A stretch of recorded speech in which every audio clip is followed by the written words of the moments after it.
Bueno, muchachos, vamos a ver entonces un par de problemas sobre esto de flexión. Entonces, bueno, el problema dice, bueno, hay una barra de acero de 0.8 por 2.5 pulgadas. Entonces, esta es nuestra barra de acero, pero entonces su sección transversal es de 0.8 pulgadas por 2.5, ¿vale? Entonces, esa barra se somete a dos pares iguales y opuestos, como se ve aquí, dos momentos, M y M', iguales y opuestos, que actúan en el plano vertical de simetría de la barra, ¿vale? Determine el valor del momento flector M que hace fluir la barra, o sea, teniendo en cuenta que ese esfuerzo de fluencia va a ser igual a 36 KSI. Entonces, ese va a ser, digamos, nuestro admisible de fluencia. Bueno, supondremos un factor de seguridad de 1. Entonces, vamos a hallar el momento flector M para el cual se llegaría entonces a ese esfuerzo de fluencia de 36 KSI. ¿Vale? Entonces, puesto que el eje neutro debe pasar por el centroide C, entonces acá tenemos el perfil, tenemos el centroide C, entonces el centroide C de este perfil pues será simplemente en su centro, querrá decir que entonces C es igual a 1.25, o sea, ahí hablamos del radio de giro. Entonces, ese C, que es el radio de giro, será esa distancia máxima entre el eje neutro y alguno de los dos extremos de la pieza que estamos analizando, del perfil, del área del perfil que estamos analizando. En este caso, pues como la pieza es totalmente simétrica, pues acá tendremos que va a ser entonces igual tanto aquí en esta parte de arriba como aquí abajo. Entonces acá C será igual a 1.25. En el caso de que el centroide no hubiera sido en el centro, digamos para una pieza un poco más compleja, pues entonces tendríamos dos C diferentes, ¿vale? Entonces, como vimos, bueno, eso tal vez lo vamos a ver en otros problemas, pero nosotros alcanzamos a mencionar que cuando nosotros tenemos flexión, una parte pues va a sufrir compresión y la otra parte va a sufrir tensión, ¿vale? Entonces, cada una de las dos se hallaría pues con los dos diferentes Cs que nos dan, pero en este caso como C es igual para ambos, es igual a 1.25 tanto arriba como para abajo, pues simplemente lo tomamos como C igual a 1.25. Pero luego cuando veamos otros problemas va a haber una diferencia, ¿ok? Entonces nosotros vimos que el esfuerzo de flexión entonces es igual a M por C sobre I, a momento por el radio de giro sobre inercia. Entonces despejando la ecuación, bueno, antes de despejar esa ecuación, nosotros sabemos que necesitamos entonces el momento de inercia para poder entonces operar esta ecuación de acá, o sea, esta ecuación que viene de esta ecuación que nosotros veíamos anteriormente que era esta, ¿sí? Entonces nosotros necesitamos el momento de inercia. Entonces necesitamos sacar el momento de inercia, en este caso de un rectángulo, ¿vale? Entonces, según la tabla que nosotros vimos anteriormente, en uno de los primeros videos, nosotros entonces necesitamos el momento de inercia de esta área respecto a su eje neutro, ¿vale? Para eso entonces utilizaríamos eh,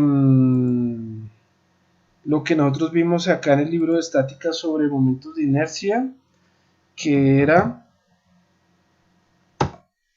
esta de aquí. Entonces acá utilizaremos el rectángulo que pasa por el centroide del rectángulo. En este caso utilizaríamos esta de x', utilizaríamos esta de momento de inercia de x', un doceavo de base por altura al cubo, ¿vale? Que es precisamente lo que están utilizando acá, lo que estamos utilizando acá para hallar el momento de inercia de este rectángulo, ¿sí? Entonces, reemplazando eso nos da que es 1.042 pulgadas a la cuarta.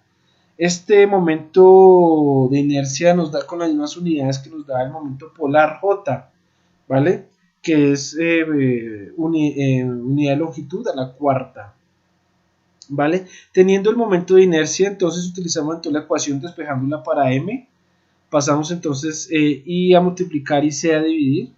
Entonces I lo tenemos, que lo acabamos de sacar, y por los 36 KSI de la fluencia que nos dan, dividido 1.25, que sería el radio de giro que tenemos aquí, lo que nos da que sería para un momento de 30 kips por pulgada.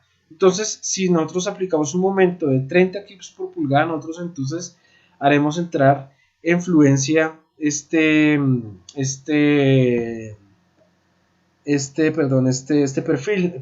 pieza mecánica, ¿vale? Vamos a ver otro problema donde vamos tal vez sí a aplicar un poco más de lo que hemos visto. Es exactamente este problema modelo 4.2. Entonces en este problema nosotros tenemos esta viga, pero que en este caso no es una viga de un perfil uniforme, ¿vale? Esta viga entonces se le está aplicando en un extremo un momento de 3 kN por metro. Y esta viga tiene el siguiente perfil, este perfil de aquí, ¿vale? Entonces acá tenemos las medidas. Entonces el problema que dice, entonces una sección de máquina de hierro colado se somete a un par de 3 kN por metro, tal como se muestra en la figura, ¿vale? Entonces nos dan el módulo de elasticidad, que es 165 gigapascales, y se desprecia el efecto del filete. Bueno, eso en cuanto a concentración de esfuerzo, eso no lo hemos visto. De todas maneras, acá decimos que se desprecia. Determine los esfuerzos máximos de tensión y compresión en el elemento fundido y el radio de curvatura. Entonces vamos a ver, primero entonces nosotros tendríamos que calcular cuánto sería el esfuerzo de tensión y compresión de la barra sometida a esfuerzo de flexión, perdón, a momento flector, ¿sí? Como se ve acá de 3 kN metro.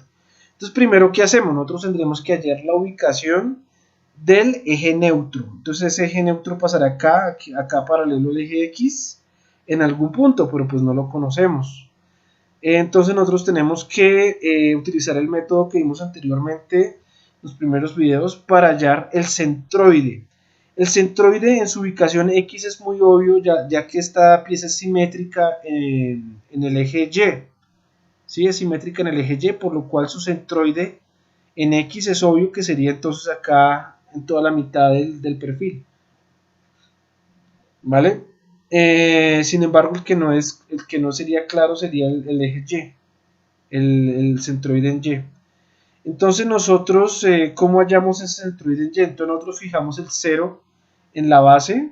Recuerden que tenemos que poner un sistema de coordenadas. Entonces acá vamos a hallar solamente el centroide en Y, poniendo el sistema de coordenadas acá en la base de esta T que hace la viga. Entonces nosotros empezamos haciendo nuestra tabla como la hicimos anteriormente. Entonces vamos a dividir el perfil en dos pedazos, en dos rectángulos, el rectángulo superior y el rectángulo inferior. El rectángulo superior lo llamamos 1, el rectángulo inferior lo llamamos 2, las cuales tenemos entonces sus propiedades geométricas. Entonces para el rectángulo 1 sacamos el área, sería simplemente 20 por 90, que da 1800 milímetros cuadrados. Y para el área 2 sería simplemente 40 por 30, los ponemos acá, que me daría 1200. Los sumamos y me da 3000 milímetros cuadrados. Recuerden que tenemos que hacer esa suma de ambas, de todas las áreas implicadas. Sacamos entonces la coordenada Y partiendo desde la base. Dijimos que nuestro 0 va a estar en la base. Entonces para la geometría 1 pues será entonces esta ubicación de este punto de acá que es en la mitad del rectángulo 1, que será entonces pues toda esta longitud del rectángulo 2 será 40 más este pedacito de acá que es la mitad de 20, o sea me queda 40 más 10, o sea estaría en 50, ¿vale? Y para el rectángulo 2, o sea el de abajo, sería simplemente en la mitad de 40, que sería 20, ¿sí? Entonces nosotros ahora multiplicamos 1800 por 50 y 1200 por 20, me da 90 por 10 a la 3 para el primer caso y me da 24 por 10 a la 3 para el segundo. Entonces habríamos hallado nuestro primer momento de área que mencionábamos, Y barra por A. Lo sumamos y me da 114 por 10 a la 3. Entonces ahora para sacar Y barra, pues sería simplemente dividir 114 por 10 a la 3 dividido 3000, como veíamos en el ejemplo inicial. Entonces me da que y barra, basado en este 0 que pusimos al principio en la base, me daría que y barra estaría en 38 milímetros. Querría decir que nuestro eje neutro que pasa por el centroide de la figura estaría a una distancia de 38 milímetros con respecto a la base. ¿Ok? Entonces ahora tenemos la ubicación del centroide.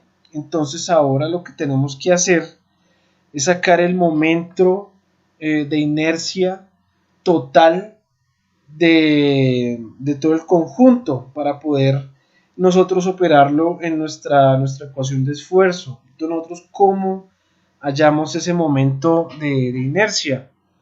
Entonces tendríamos nosotros que sacar el momento del rectángulo 1 respecto a x', ¿sí? Y tendríamos que sacar el momento de inercia del rectángulo 2 respecto de nuevo a x', que es el centroide de la figura. Y una vez yo tenga esos dos momentos respecto al centroide de la figura total me refiero, yo los podría sumar y podría entonces hallar el momento total de inercia de toda la figura. Entonces nosotros, ¿cómo hacemos? Tenemos que utilizar el teorema de los ejes paralelos que veíamos por ahí en uno de los videos. Entonces nosotros vamos a hacerlo entonces para cada uno, ¿vale? Entonces vamos a hacerlo primero para el de arriba. El de arriba, entonces nosotros sacamos el momento de inercia. Bueno, recuerde que el teorema de ejes paralelos me dice que el momento de inercia va a ser igual al momento centroidal más el área por la distancia al cuadrado entre los dos ejes. La distancia de los dos ejes. Entonces yo tengo que hacerlo uno por uno, ¿vale? Entonces vamos a hacerlo primero para el rectángulo de arriba, el rectángulo 1. Entonces nosotros sacamos el momento de inercia respecto al centroide de la figura 1, que entonces será un doceavo por la base por la altura al cubo, ¿sí? Que esa altura aquí decimos que es 20, entonces sería esto de un doceavo por 90 por 20 al cubo. Y ahora entonces le sumamos el área, que sería 90 por 20 por la distancia al cuadrado. Entonces la distancia será la distancia entre el centroide del rectángulo 1 y el centroide de la figura total. Esa distancia sería de 10 por un lado y de 2 milímetros por otro, porque es 38 menos 40, perdón, 40 menos 38, o sea, 2 milímetros, ¿sí? Entonces esa distancia sería de 12. Entonces acá tendríamos estos dos primeros términos. Sería para trasladar entonces este rectángulo, perdón, el momento de inercia del rectángulo 1 respecto a su propio centroide trasladado al centroide de la figura total, ¿vale? Esos dos primeros términos. Y ahora para el segundo rectángulo, entonces sería un doceavo de la base por la altura al cubo del segundo rectángulo, que sería 30 por 40 al cubo, un doceavo de eso, más aplicamos esto de aquí, área por la distancia al cuadrado. Entonces sería el área, que sería 40 por 30, 40 por 30 por la distancia al cuadrado entre el eje neutro, o sea, entre el centroide de la figura, que está a 38, y el centroide del rectángulo 2, que estaría, entonces ambos de los dos estarían a 18 milímetros, ¿vale? Entonces resolviendo toda esta ecuación que tiene 4 términos, 2 para cada figurita, nos da que el momento de inercia total de la figura respecto a su propio centroide sería de 868 por 10 a la menos 9, ¿vale? Entonces de esta forma se utiliza lo que vimos del diagrama, perdón, el teorema de ejes paralelos. De todas maneras los invito a que le echen una segunda revisada a este problema para ver cómo es que se utiliza esto del diagrama de ejes paralelos, ¿vale? Vamos, acá lo estamos usando. Entonces el esfuerzo máximo de tensión, ya viendo allá entonces el momento de inercia, bueno, esto me da pie para explicar lo de los radios de giro. Entonces miren que acá entonces vamos a tener el centroide y vamos a tener dos distancias hacia los extremos. Vamos a tener por un lado 22 milímetros y por el otro vamos a tener 38 milímetros, ¿vale? Entonces vamos a tener dos posibilidades de radio de giro, ¿ok? Si mi pieza se está sometiendo a un momento de flector en este sentido como se ve acá, de los 3 kN, querría decir que del eje neutro para arriba se estaría sintiendo tensión y del eje neutro para abajo se estaría sintiendo compresión, ¿vale? Entonces nuestro esfuerzo máximo de tensión pues va a tomar la parte de arriba del eje neutro, ¿sí? Que en este caso es igual a 0.022 milímetros, o sea 22 milímetros, 0.022 metros, perdón, que es igual a 22 milímetros. Por eso entonces acá estamos tomando ese eje, perdón, ese radio de giro de 0.022, ¿vale? Y tenemos tenemos el momento de 3 kN por el radio de giro, dividido el momento de inercia, que es 868. Eso me da 76 megapascales, ¿vale? Y el esfuerzo máximo de compresión entonces sería lo que está abajo del eje neutro, que en este caso sería con 38 milímetros como radio de giro. Vean que la ecuación sigue siendo lo mismo, sino que lo que cambia es el radio de giro, que en este caso es de 38 milímetros, lo cual nos da un esfuerzo máximo de compresión de 131.3 megapascales, ¿vale? Y por último, para calcular el radio de curvatura, pues simplemente utilizamos esta ecuación con el ρ, tenemos m, tenemos e, tenemos i. Simplemente reemplazar en la ecuación, teniendo en cuenta utilizar unidades coherentes con los gigapascales que nos da para el momento el coeficiente de elasticidad e, y nos da que ese ρ sería igual a, bueno, 1 sobre ρ me da que es 20.95 por 10 a la menos 3, pero entonces despejándolo de 1 sobre ρ me da que ρ es igual a 47.7 metros. Normalmente para estos problemas este radio de curvatura pues dan bastante grandes, ¿sí? Lo que decíamos al principio, que es entre menos radio de curvatura, perdón, entre menos deformación yo tenga por mi momento flector, mayor grado de curvatura pues yo voy a tener, ¿vale? De todas maneras, pues quedo atento a preguntas. Esto pues continuaremos en toda la siguiente clase, que acá creo que fue una clase un poco densa. De todas maneras, pues vamos a hacer en toda la siguiente clase varios problemas con esto de flexión. La mayor parte de los problemas de flexión se llevan sacando centroides y momentos de inercia. Entonces pues eso habrá que practicarlo bastante.